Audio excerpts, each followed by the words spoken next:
ఏంటి చూస్తున్నావు? అసలు ఏమనుకుంటున్నావు నువ్వు? ఇంట్లో పరువు తీసి ఆఫీస్ లో వెదవం చేసి ఆఖరికి పబ్లిక్ పార్క్ లో నన్ను ఒక ఫూల్ ఇచ్చేసి ఏం సాధించాలనుకుంటున్నావు నువ్వు?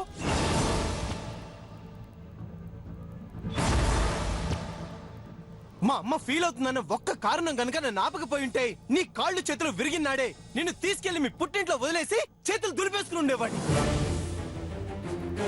అలాంటిది నిన్ను తీసుకొచ్చి నీకు ఆ పని చేయాలి, ఈ పని చేయాలి, కూడి పెట్టాలి, చీర చుట్టాలి, ఇవన్నీ చేస్తుంటే నేను ఒక దద్దమ్మలా కనబడుతున్నానా నీ దృష్టిలో?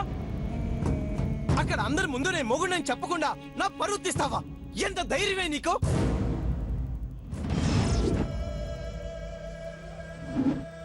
ఏమన్నారు? ఏమని చెప్పమన్నారు? మొగుడని చెప్పాలా? మీరేం చెప్పారు? నేను మీ పెళ్ళనని చెప్పారా? నేను అసలు ఎవరో తెలీదు పొమ్మన్నారు.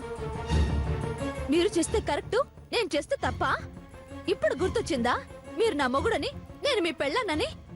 అంటే ఆఫ్టర్ ఆల్ 2 మూరల మల్లెపూలు కొనివ్వలేదని నన్ను పోలీసులు పట్టించాలనుకున్నావా?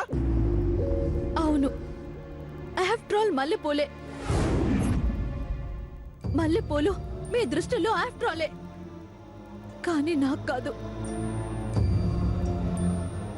నాకే కాదు, ఏ ఆడదానికైనా మల్లెపూలంటే ఒక సౌభాగ్యం, ఒక ఐశ్వర్యం, ఒక ఐదోతనం. అవి మొగుడే కొని తేవాలని, ఆ మొగుడే తల్లో పెడితే సంతోషపడాలని ప్రతి పెళ్ళం కోరుకుంటుంది.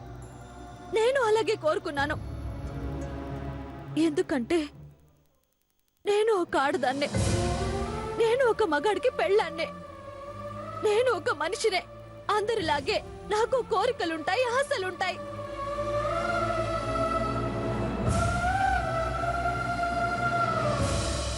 అవన్నీ ఎప్పటికైనా నిజం చేసుకోవాలనే పిచ్చి నమ్మకాలుంటాయి. అది తప్ప, నేరమా?